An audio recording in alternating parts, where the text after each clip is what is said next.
তোমাদের কিন্তু এর আগের ভিডিওতে আমি স্পষ্ট জানিয়ে দিয়েছিলাম যে তোমাদের এই মুহূর্তে কিন্তু পশ্চিমবঙ্গে কোনো চাকরির নোটিশ বা কোনো ইন্টারভিউয়ের নোটিশ বা কোনো পরীক্ষার নোটিশ, কোনো রেজাল্ট, এসব কিন্তু কিচ্ছু পাবলিশ হবে না। যদিও সেটা হয় এই আগস্টের লাস্টের দিকে, অর্থাৎ 21 তারিখের পরে। তোমরা আমাকে সেই ভিডিওর কমেন্টসে বা আমার পার্সোনাল হোয়াটসঅ্যাপে সেই ভিডিওটা দেখে অনেকেই নেগেটিভ কমেন্ট করেছিলে যে দাদা ফালতু বকছো, যে এরকম কিচ্ছু হবে না, এসএসসির নোটিফিকেশন তো দিয়ে দিয়েছে, ওদের কাউন্সিলিংও কিছুদিন মধ্যে শুরু হয়ে যাবে। তো আমি কিন্তু ইনফরমেশনটা স্পষ্ট পেয়েছিলাম, তাই কিন্তু তোমাদের জানিয়েছি। তো বলে রাখি, এরকম আপডেট সবার আগে পেতে আমাদের চ্যানেলটিকে সাবস্ক্রাইব করে রাখো। এবং তোমরা যারা আমার সেই আগের ভিডিওটি দেখোনি, চাইলে অবশ্যই প্লে লিস্টে গিয়ে দেখে আসতে পারো, যেখানে কিন্তু আমি স্পষ্ট বলেছিলাম 21 তারিখের আগে কোনো মতেই কিন্তু তোমাদের কোনো রেজাল্ট বা কোনো ইন্টারভিউর নোটিফিকেশন আসবে না। এটা কিন্তু আমি আগের থেকেই, এই যে নোটিফিকেশনটা বেরিয়েছিল, এই নোটিফিকেশনের আগেই কিন্তু স্পষ্ট জানিয়ে দিয়েছিলাম। তোমাদের এসএসসির তরফ থেকে যে ইন্টারভিউর কাউন্সিলিং এর নোটিশ, তোমাদের যে কাউন্সিলিং এর নোটিশ দিয়েছিল, সেটাও কিন্তু স্থগিত হয়ে গেল। তো এই বিষয়ে কিন্তু, অর্থাৎ শুধু এটা নয়, রাজ্য সরকারের যত নোটিফিকেশন আছে, যত রিক্রুটমেন্ট আছে, সবগুলোকে কিন্তু স্থগিত রাখার জন্য কিন্তু একটি নোটিফিকেশন জারি হয়েছে। সেই নোটিফিকেশনটা আগে তোমাদের দেখাই। তার আগে বলে রাখি, তোমরা যারা আমাদের চ্যানেলটিকে এখনো পর্যন্ত সাবস্ক্রাইব করোনি, সাবস্ক্রাইব করে রাখো এরকম ইনফরমেটিভ আপডেট সবার আগে পেতে। এবং আমাদের হেল্পলাইন নাম্বার এখানে দেখতে পাচ্ছ, এই হেল্পলাইন নাম্বারে তোমরা চাইলে মেসেজ করতে পারো কোনো ইনকোয়ারি থাকলে। তো সেই নোটিফিকেশনটা আমি তোমাদের সরাসরি স্ক্রিনের মধ্যে দেখাচ্ছি। এই যে দেখো, এই যে নোটিফিকেশন, এখানে সেক্রেটারি ইনচার্জ এর সিগনেচার দেওয়া আছে। আমি ভিডিওটা দিয়ে আপাতত এই সিগনেচারটাকে ঢাকছি। এর শুধু তোমাদের নোটিফিকেশনটা দেখাচ্ছি। নোটিফিকেশনটা দেখো, এই যে নোটিফিকেশনটা এখানে তোমাদের দেওয়া আছে, এই নোটিফিকেশনটায় কি বলা হয়েছে দেখো। এই নোটিফিকেশনটা তোমরা যদি দেখতে চাও, তাহলে এখানে কি বলা আছে দেখো স্পষ্ট। এটা কিন্তু তোমাদের 10 তারিখে পাবলিশ হয়েছে। 10 তারিখে এই নোটিফিকেশনে কি বলা হয়েছে, আজকে তোমাদের কিন্তু 11 তারিখ। এই যে দেখো, এখানে তোমাদের 10/8/2026 এই নোটিশটা পাবলিশ হয়েছে। আমি সরাসরি তোমাদের নোটিশটা পড়ে শোনাচ্ছি। দেখো, এখানে যেটা বলা হয়েছে যে তোমাদের এখানে দেখো মেমো নাম্বারও দেওয়া আছে 283B। এবার দেখো, এখানে বলা আছে this is for information for all concerned that in pursuing of the order. এখানে কেস নাম্বার, এখানে তোমাদের কিছু নাম্বার টাম্বার আছে। এই নোটিশটা আমি ভালোভাবেই পড়েছি। তোমরা চাইলে আমাকে এই যে হেল্পলাইন নাম্বারে মেসেজ করো, আমি তোমাদের হোয়াটসঅ্যাপে দিয়ে দেবো। এই নোটিশের যে বিষয়টা বলা হয়েছে যে এখনো যে তোমাদের ইন্টারভিউ নোটিশ বা পশ্চিমবঙ্গে যে কোনো ইন্টারভিউ বা যে কোনো পরীক্ষার নোটিশ যা কিছু আছে, আপাতত সেটা স্থগিত রাখা হলো। কেন রাখা হয়েছে এই কথাটাও কিন্তু আমি আগের ভিডিওতে তোমাদের স্পষ্ট করে জানিয়ে দিয়েছিলাম। এই নোটিশটা তোমরা ভালো করে পড়ে নাও। আমি আবার সরাসরি এই নোটিশটা কেটে আমাদের ভিডিওর স্ক্রিনে যাচ্ছি। দেখো, তোমরা চাইলে নোটিশটা স্ক্রিনশটও নিয়ে নিতে পারো। এবার আমি যেটা বলবো যে তোমাদের দেখো, এই নোটিশে যে বিষয়টা বলা হয়েছে, সেটা আমি তোমাদের বললাম যে এখানে আপাতত কিন্তু সব রিক্রুটমেন্ট স্থগিত রাখার জন্যই বলা হয়েছে।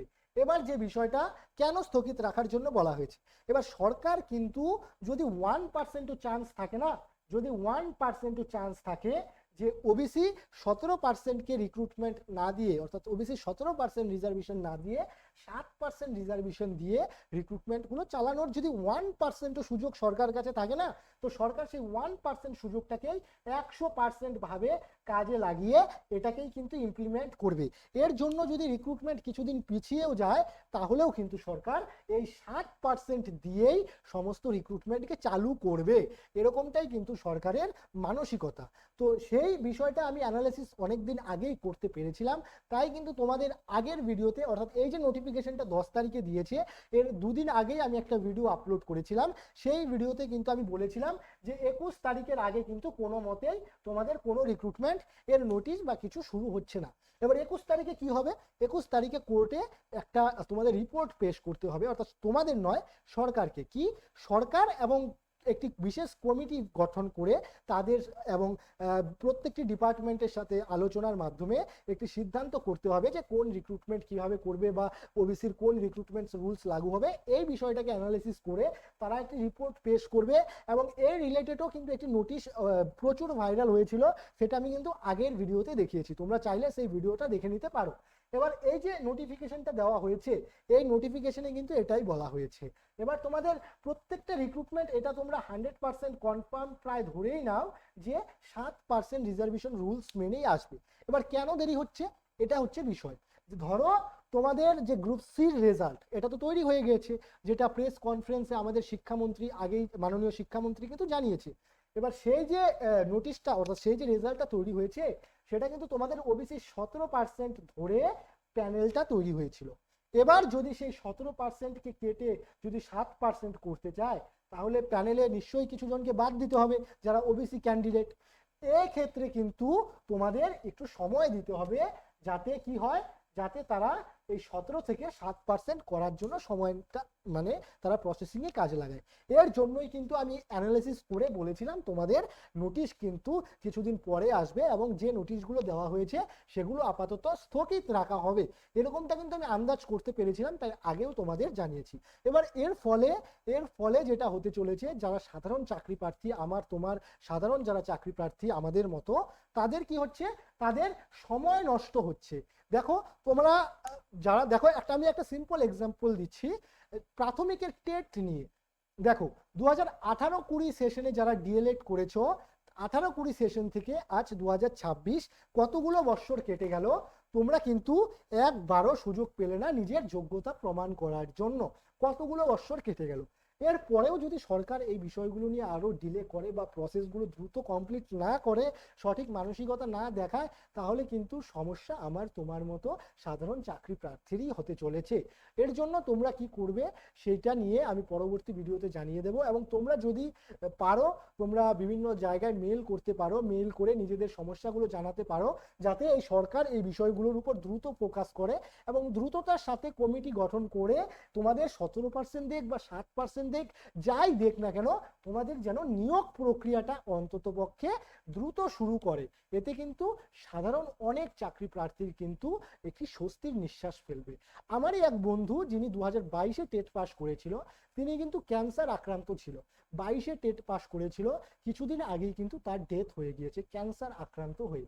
তো এই যে তিনি যে টেট উত্তীর্ণ হওয়ার সময় একটা স্বপ্ন দেখেছিল যে তিনি প্রাথমিক স্কুলে জয়েন করবে, ডিএলএড করার সময়ও কিন্তু স্বপ্ন দেখেছিল একজন শিক্ষক হবে, কিন্তু এই সরকারের এই খেয়ালিপনার জন্যই কিন্তু তার স্বপ্নটা নষ্ট হয়ে গেল।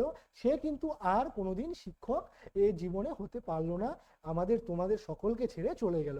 তো এই বিষয়টাই আমি বলবো, অনেক ছাত্রছাত্রীর জীবন কিন্তু নষ্ট হয়ে যাচ্ছে এই শুধুমাত্র কিছু জটিলতার জন্য। তো সরকারকে একটাই রিকোয়েস্ট, যতই জটিলতা থাকুক না কেন, সরকার যাতে এই বিষয়গুলোর উপর দ্রুত ফোকাস করে এবং এই বিষয়গুলো পারলে একদম দ্রুততার সাথে বিশেষ কমিটি গঠন করে খুব দ্রুত সমাধান করে, যাতে অন্ততপক্ষে আটকে থাকা পেন্ডিং রিক্রুটমেন্ট এবং পেন্ডিং রেজাল্টগুলো যাতে দিয়ে দেয়, যাতে অন্ততপক্ষে কিছুজন ছাত্রছাত্রীর মুখে হাসিটা ফোটে।